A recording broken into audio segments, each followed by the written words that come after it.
Hi friends, అందరూ ఎలా ఉన్నారు? బాగున్నారా? ఏంటి జీడిపప్పు, పంచదార, పాల ప్యాకెట్లు కనిపిస్తున్నాయి. ఏదో స్వీట్ ఐటమ్ తో వచ్చాను అనుకుంటున్నారు కదా? అవునండి, స్వీటే చేస్తున్నాను. ఇది ఒడిశా స్పెషల్ స్వీట్ అండి. కిరి అంటారు. దీని టేస్ట్ ఎంత బాగుందంటే నేను చెప్తే మీరు నమ్మరు, కానీ లాస్ట్ లో మా పిల్లలు చెప్తారు. మీరే వినండి. దీనికి కావాల్సిన ఐటమ్స్ ఏంటో, దీన్ని ఎలా తయారు చేసుకోవాలో చూసేద్దాం రండి.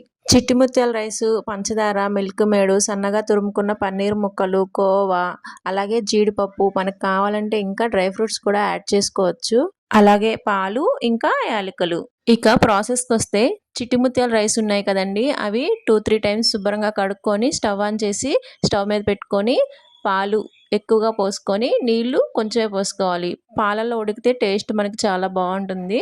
అలాగే పక్కన మనకి పంచదార ఉంది కదా, ఆ పంచదారని వాటర్ వేయకుండా పాకం తీసుకోవాలండి. ఎలా అంటే మనం క్యారమిల్ చేస్తాం కదా, అలాగే చేసుకోవాలి. ఇప్పుడు మనకి పాలల్లో అన్నం బాగా ఉడికింది కదా, అలా ఉడికిపోయిన తర్వాత మనం ఏదైతే పాకం తీసుకున్నామో ఆ పంచదార పాకాన్ని ఉడుకుతున్న రైస్లో వేసి బాగా కలుపుకోవాలి. తర్వాత కోవా వేసుకొని కలుపుకోవాలండి. కోవా మొత్తం మెల్ట్ అయిపోయిన తర్వాత మిల్క్ మేడ్ ఉంది కదా, అది కూడా వేసి కలుపుకొని మనం పన్నీర్ ముక్కలు కట్ చేసి పెట్టుకున్నాం కదా, అవి కూడా వేసి జస్ట్ అట్లా కలుపుకొని లైట్గా ఉడికించుకుంటే సరిపోతుందండి. ఫైనల్గా నేతిలో వేయించుకున్న జీడిపప్పు అలాగే ఏలకులు కూడా వేసుకొని కలుపుకుంటే అయిపోయింది. టేస్ట్ మాత్రం వేరే లెవెల్.